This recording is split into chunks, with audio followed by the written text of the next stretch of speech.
Hello, everyone. Welcome back to the Abundance Formula podcast. I am refreshed and back from an amazing 8-day long beach vacation. We went to St. Petersburg Beach. That's where we go every year. And it was so much fun, so gorgeous. Literally not even a drop of rain, which was shocking because it's Florida. Usually you expect a little bit here or there, off and on, but literally zero rain. Super hot. So we did tons of swimming, beaching, water park. I mean, it was just amazing. We had this gorgeous condo that had a pool and a hot tub, but then was on like our deck had a view of the bay. And so it was absolutely a beach on the bay. It was really cool. And so you could see incredible sailboats and dinner boats and yacht boats and fishing boats. And we even saw two hammerhead sharks in the water. No, thank you.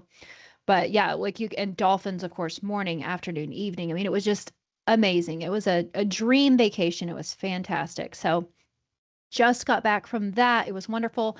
But so the vacation, while I was on a morning walk along the coast, gave me a really great idea for a solo episode to do with you guys today. So the topic of today's episode is how to fall in love with your own life again, how to romanticize your own life again in a healthy way. Because as I was walking on the beach, taking pictures and videos, thinking ahead of like all the memories we're having and documenting those, and it's so fun. I enjoy now that we don't take photos the way we used to back in the day, where you take photos and you put them in a photo album. What I'll do a lot of times is I'll, of course, take pictures and videos on my phone and they go in an album. But then it is fun to kind of do a recap reel of your vacation for even just myself, just putting together these amazing moments and just being really grateful for what a wonderful trip. And so I'm on this morning walk or just on the activities we're doing, and I'm thinking, oh, these are just so amazing moments. These are going to go great together. I can't wait to rewatch this and just enjoy these memories, right? So it's easy to think that way, even if those things aren't posted nowadays. It's easy to think that way. And what it got me thinking about as I was just walking along, I thought, you know what? None of what I'm actually doing literally is extraordinary. Like I'm taking videos of the ocean, of the girls playing in the sand, a sunset that happens, the sound of waves, the sound of just nature around me. And I just caught myself thinking, like these are beautiful moments, but they're not something that couldn't happen somewhere else with different scenery. Um, it just made me think I could create the same feeling at home.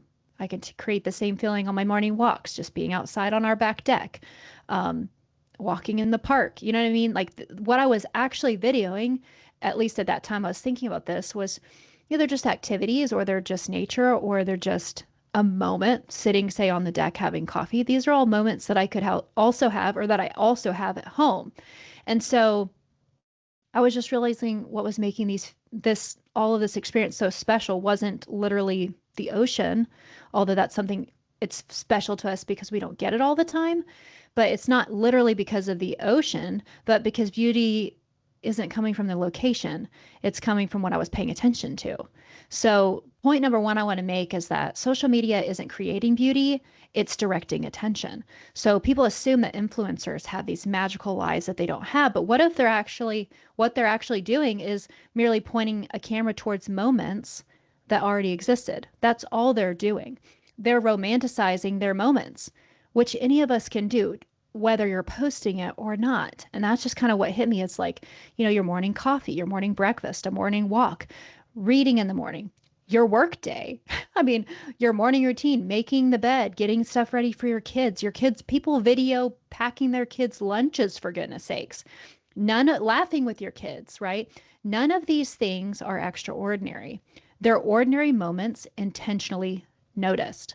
And then, of course, just because of social media, potentially videoed, right?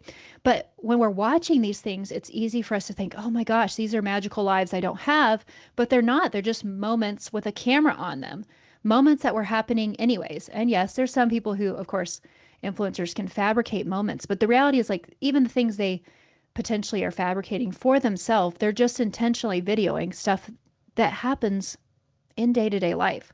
Or if you went on a vacation and you happen to video these things, but they're moments you could choose to notice regardless of whether you videoed it or not. They're there, but we just get used to having those moments on the daily, and so we don't recognize them anymore and we don't appreciate them for how amazing they really are. That's what makes them beautiful. There's cooking, even, for example. How many of you guys can sit there and get absorbed into somebody just cooking something, whether it's well done, where they're doing it kind of ASMR style, where you can hear the chopping of the carrots and the tossing of the lettuce and the mixing of the dressing. I mean, none of that is expensive or fancy. Is somebody videoing even just literally their hands on a cutting board. It doesn't mean they have a fancy kitchen. It doesn't mean you're just absorbed into watching them cut this food, and maybe they have relaxing music behind it, or they just have the sounds of cutting, and it can just feel so peaceful and you just want to watch them make it to the end and watch the salad. I mean, it's just a peaceful moment videoed. But like, we're all cutting up a salad or we're all chopping up something. It doesn't even matter what somebody's cooking. It could be even something unhealthy. Or you get curious, you get excited. Oh, wow, look at that recipe. What is that going to turn out to be?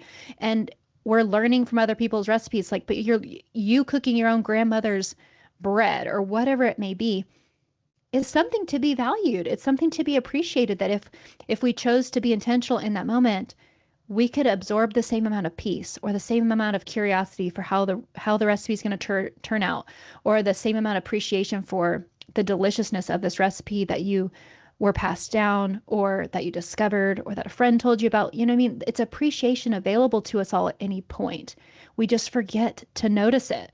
So millions of people watch these videos. They save them because they're peaceful, or they're exciting, or they're funny. And these kinds of things are happening to all of us. Some people, this is just their normal Tuesday morning. Again, I can't tell you how many morning routines I've watched, and nothing extraordinary actually happens. It's just fun to watch people's morning routines. It's fun to watch them chop the pillows in half. You know what I mean?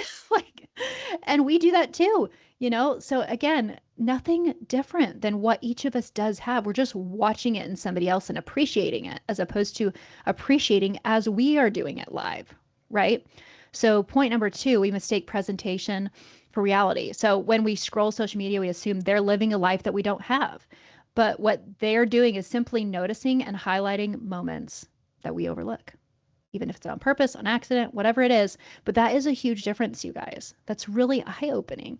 So point number 3, your life already contains the cinematic moments. Okay. So the question isn't whether your life does have beauty or value or curiosity or something special. It's whether you've trained yourself to notice it.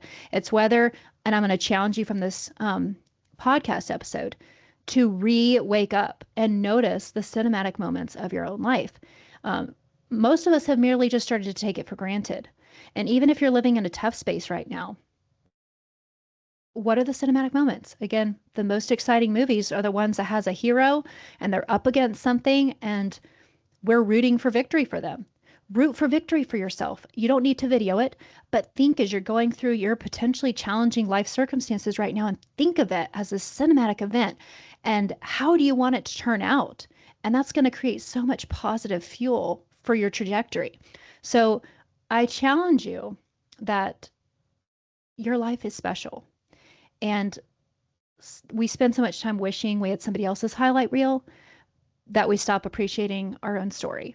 So starting tomorrow, I want you guys to start living one day as though you're creating a highlight reel of your own life.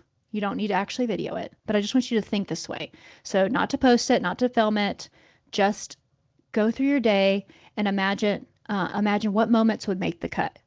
Okay. The answer isn't posting more. It's noticing more. Okay. I'm just using social media as the example because that's what we have today as the proof that all of this exists in our own lives. We're just not paying attention or appreciating it. Okay. So the answer isn't to be posting more. It's to be noticing more. Because the people who experience the richest lives aren't necessarily the people with the most extraordinary circumstances. They're the people who have learned to see the extraordinary that's already hidden inside ordinary moments. Okay. So maybe the life you've been wishing for isn't nearly as far away as you think. Maybe it's waiting for your attention. Hope this episode was helpful for you guys. If it was, please share it with anybody you think would be interested. That really helps the show. If you can take a moment to go give it a 5-star rating as well. Those are just other things that help the show build and expand. Thank you guys so much for making the show in the top 2.5% of all podcasts globally. I really appreciate you guys so much, and always feel free to message me any other topics you'd love to hear. I'm so excited for the slew of guests I have scheduled for the end of this quarter. It's going to be so great, so inspiring. I cannot wait. So thank you all so much, and I'll catch you on the next one. Bye.